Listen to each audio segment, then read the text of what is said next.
Tchécoslovaquie et la Bulgarie. Pour l'instant, nous n'avons assisté qu'à des finales masculines, mais cela ne veut pas dire qu'il n'y avait pas de championnat du monde féminin, au contraire, puisque samedi ont eu lieu ces finales et que la France a obtenu une satisfaction avec le 4 de couple en finale. C'était le but recherché, Bernard Bourandi. Oui, de toute façon, quand on participe à une finale, on espère toujours faire une médaille, mais il faut revenir à ce qu'on avait souhaité. On avait souhaité que notre 4 de couple féminin aille en finale, et il a été en finale, il s'est très bien comporté en finale.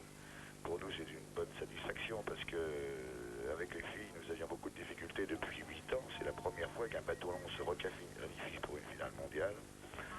Et disons que, enfin, les filles ont su de passer de l'état de concurrente au niveau de la sélection individuelle à l'état de partenaire pour faire un bateau long et de vouloir faire quelque chose ensemble.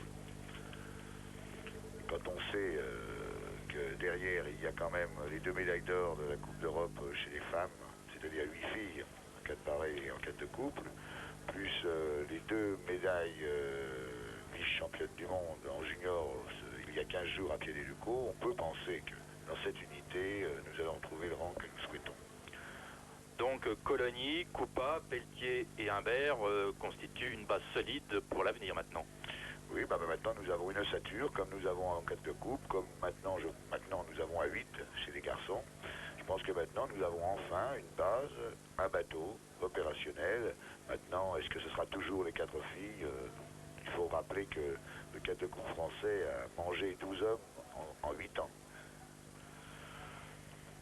Revenons aux messieurs avec cette finale du 2 barrés et une explication pour l'instant entre les blancs de l'Allemagne de l'Est et les rouges de l'Union soviétique, alors que nous découvrons les pointes de bateau des États-Unis, de la Tchécoslovaquie et de la Bulgarie. Les États-Unis qui sont encore une fois dans une finale qui réalise véritablement des championnats du monde de premier ordre. La Tchécoslovaquie aussi d'ailleurs. Et les Italiens qui sont tenants du titre et que l'on voit sur l'écran, là, ce sont les champions du monde sortants. Et devant Pereversev, Krutchin et les Russes qui ont été vice-champions du monde. Et qui viennent de passer avec une petite avance sur les frères Abaniale, les 2 soviétiques, Pereversev et Kryuchkin, que voici. Le numéro 3, c'est le bateau de Giuseppe et Carmine Abaniale, les champions du monde. L'Italie fait de gros progrès en aviron en ce moment, et ils ont fait un effort considérable. Et ça se retrouve dans leurs résultats. On l'a vu chez les poids légers, qui n'est peut-être pas une discipline olympique, mais qui traduit bien un travail sérieux. Puis ils ont là l'Italie avec son 2 barrés, tenant du titre, et aussi son 4 de coupe, qu'on verra sûrement tout à l'heure. Les Italiens qui comptaient 88 centièmes de retard sur le bateau soviétique après 500 mètres de course.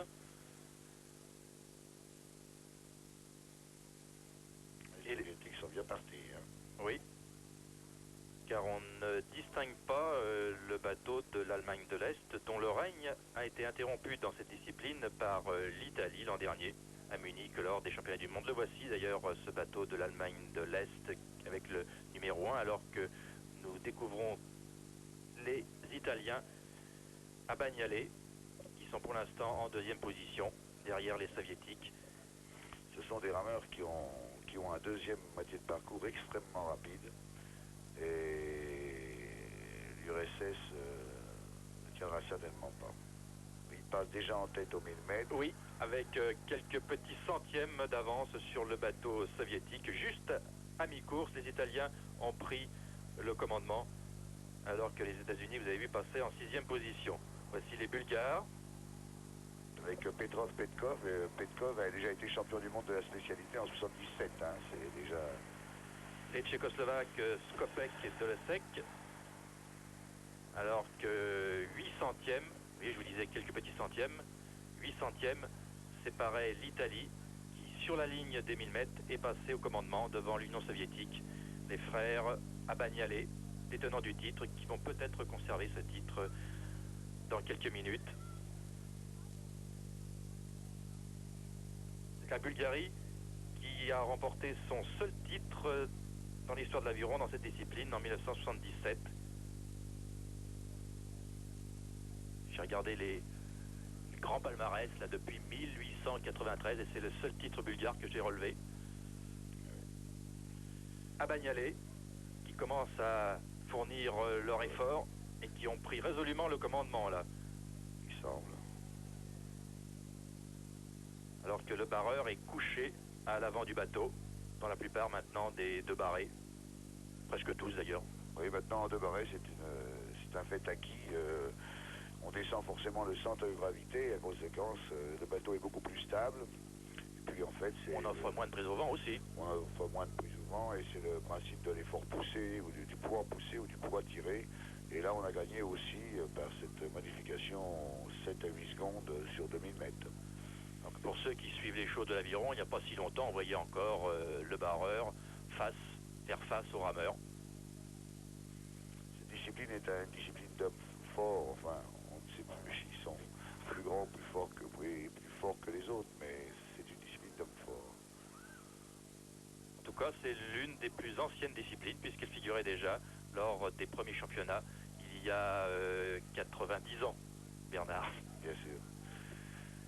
Les Italiens, au commandement, à 500 mètres, moins de 500 mètres de l'arrivée maintenant, qui ont largement pris les devants, si j'en juge par les écarts. Oui, plus de 2 secondes sur l'URSS, plus de 3 secondes sur l'Allemagne de l'Est. Ça va être très difficile pour tous les pays de l'Est de revenir sur le couple italien, qui en plus possède un finish de premier ordre. Mais les Allemands de l'Est aussi, qui là commencent leur enlevage, mais ils comptent quand même près d'une longueur de retard. Les Allemands de l'Est, elles sont en blanc. Commencez à vous familiariser avec les couleurs des rameurs. Toujours une longueur d'avance pour les Italiens, à 100 mètres de l'arrivée. Et c'est l'URSS qui est en 3e position pour l'instant. Mais il faudra qu'elle compte avec la ligne numéro 6, la Bulgarie, et aussi les Tchécoslovaques. Oui. Oh là là, la médaille de bronze sera chère à trouver. Hein. Seule pour l'instant, la médaille d'or est acquise pour l'Italie, qui va donc remporter son 2e titre grâce aux frères Giuseppe et Carmine à Bagnolet, alors que la Bulgarie là effectue un retour extraordinaire. Italie, championne du monde, Allemagne de l'Est, 2e, et Tchécoslovaquie, 3e. Et là, on constate encore une fois que les Russes ont eu du mal à faire leur parcours en dehors de Yakousha en skiff. Il semble que les fins de parcours des Russes soient difficiles à réaliser. Hein. Donc, comme on le disait en début de ce reportage, véritablement un équilibrage des forces en aviron entre les pays de l'Est et les pays de l'Est maintenant, et les pays de l'Ouest, puisque les Italiens, là, enlèvent un titre aux flottes de l'Europe de l'Est. Une bonne longueur sur l'Allemagne de l'Est. La Tchécoslovaquie prenant la 3e place. Et c'est la 3e médaille pour la Tchécoslovaquie aussi. Oui. Qui fait un remarquable championnat du monde. 4e Bulgarie. 5e URSS. Et 6e États-Unis.